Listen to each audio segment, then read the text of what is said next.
নেতাজি সুভাষচন্দ্র বসুর নতুন মূর্তি উন্মোচন করে শহীদের প্রতি শ্রদ্ধা জানিয়ে দিগন্ত কাপের আয়োজন করা হলো। দাসপুরের তাতারপুরে নেতাজির নবদিগন্ত স্পোর্টস ইউনিটের পরিচালনায় দিগন্ত কাপের আয়োজন করা হলো। এছাড়াও শহীদের প্রতি শ্রদ্ধা নিবেদন ও নেতাজি সুভাষচন্দ্র বসুর নবনির্মিত মূর্তি উদ্বোধন করা হয়। এই অনুষ্ঠানে উপস্থিত ছিলেন এলাকার বিশিষ্ট ব্যক্তিবর্গ থেকে শুরু করে ক্লাবের সদস্যরা। খেলা দেখার জন্য উৎসুক মানুষ ও ক্রীড়া প্রেমিক মানুষদের উন্মাদনা ছিল চোখে পড়ার মতো।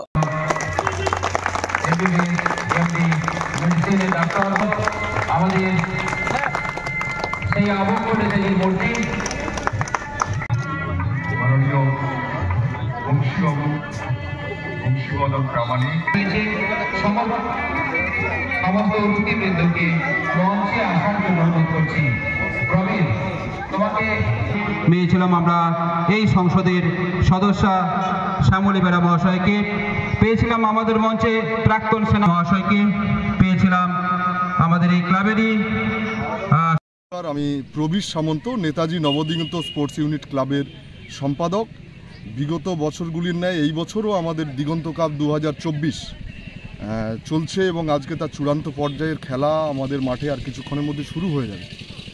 আমাদের এই নেতাজি নবদিগন্ত স্পোর্টস ইউনিটের উদ্যোগে নেতাজির একটি আবক্ষ মূর্তির উদ্বোধন এবং আপনারা জানেন আজকে 14ই ফেব্রুয়ারি অনেকের কাছেই আনন্দের দিন, খুশির দিন। আজকে আবার বাঙালির ভ্যালেন্টাইন ডে, সরস্বতী পুজো। তার সাথে সাথে এটা আমাদের ক্লাব কিন্তু এটাকে ব্ল্যাক ডে হিসেবে পালন করে। তার কারণ 14ই ফেব্রুয়ারি পুলওয়ামায় যে 40 জন জওয়ান, আমাদের ভারতীয় সেনার জওয়ান যারা নিহত হয়েছিলেন বিস্ফোরণে, তাদের সেই শহীদদের প্রতি আমরা শ্রদ্ধার্ঘ্য নিবেদন করি। আমাদের এই 14ই ফেব্রুয়ারি আমাদের ক্লাব এটাকে ব্ল্যাক ডে পালন করে এবং আমরা এই ডেটটাতেই ফাইনাল খেলা রাখি। তার সাথে সাথে এবছর আমরা নেতাজির একটা আবক্ষ মূর্তি, আমাদের ক্লাবের নাম যেহেতু নেতাজির নাম দিয়েই নেতাজি নবদিগন্ত স্পোর্টস ইউনিট, তাই আমরা নেতাজির একটা আবক্ষ মূর্তির উদ্বোধন করলাম। উদ্বোধন করতে এসেছিলেন আমাদের কলকাতা অ্যাপোলো হসপিটালের একজন বিশিষ্ট ডাক্তারবাবু, ডাক্তার সুশোভন মণ্ডল। এছাড়াও আমাদের নেতাজি বিষয়ক আলোচক ছিলেন ডক্টর অরিন্দম অধিকারী। এছাড়াও আমাদের গ্রামের বিভিন্ন বিশিষ্ট মানুষজন যারা আছেন, ডাক্তারবাবু, আমাদের এলাকার শিক্ষক, সবাই এসেছেন। যারা এসেছেন তাদের প্রত্যেককেই আমার ব্যক্তিগতভাবে অনেক ধন্যবাদ, আমার ক্লাবের পক্ষ থেকে ধন্যবাদ। এবং আমাদের এই যে ফাইনাল খেলা এটি চলবে, একটু পরে অনুষ্ঠিত হবে। যারা আমাদের মাঠে এসেছেন এখন এবং যারা আমাদের কে লাইভ দেখবেন আমাদের খেলা, তাদের প্রত্যেককেই আমাদের ক্লাবের পক্ষ থেকে অসংখ্য ধন্যবাদ। আপনারা সবাই আমাদের সাথে থাকুন যাতে আগামী দিনে আমরা আরও অনেক দূরের ভাবনা ভাবতে পারি, যাতে অনেক বড় সাহস নিয়ে এগোতে পারি। তাই আপনাদের প্রত্যেককেই আমার ব্যক্তিগতভাবে অনেক ধন্যবাদ।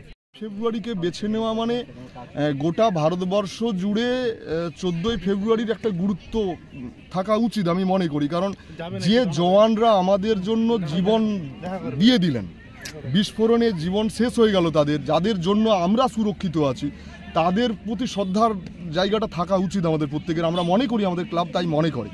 আমরা সেই জন্য এবারে বলবেন যে 14ই ফেব্রুয়ারি তো আর জওয়ানরা শহীদ হন না, এরকম প্রতিদিন কোথাও না কোথাও আমাদের দেশের জওয়ানরা শহীদ হচ্ছেন আমাদের জন্য, আমাদেরকে সুরক্ষিত রাখার জন্য তারা শহীদ হচ্ছেন। তাদের প্রত্যেকের প্রতি শ্রদ্ধা জানানোর জন্যই এই 14ই ফেব্রুয়ারি বিশেষ দিনটিকে আমরা পালন করি এবং সেই দিনটাকেই আমরা বেছে নিয়েছি। কততম বছরে পড়লো এইটা? আমাদের অ্যাকচুয়ালি দিগন্ত কাপ শুরু হয়েছিল 2012।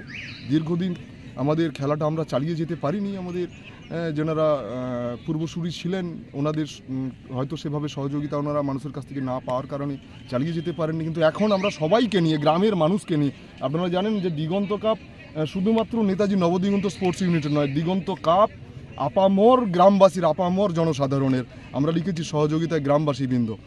তাদেরকে নিয়ে আমরা এগোতে পারছি। যতদিন গ্রামের মানুষ আমাদেরকে এভাবে সহযোগিতা করবেন, আমাদের কাঁধে হাত রাখবেন, আমরা আরও আগের দিকে এগিয়ে যাব, আমরা এটুকু আশা রাখতে পারি। ধন্যবাদ। জীবনে প্রথম এলাম এবং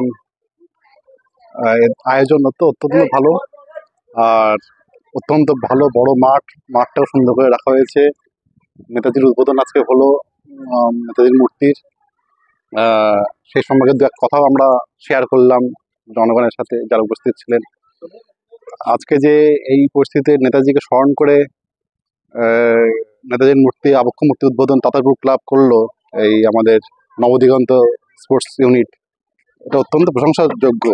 আজকে নেতাজির আদর্শ তো আছে সবচেয়ে বেশি দরকার, কারণ নেতাজির যে আদর্শ, যে কথা উনি বলে গেছেন, সেইগুলো আজকে খুব প্রাসঙ্গিক।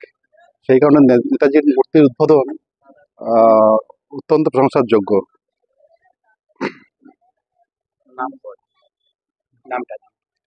কিসের নাম? আমার নাম ডক্টর শশভবন মণ্ডল।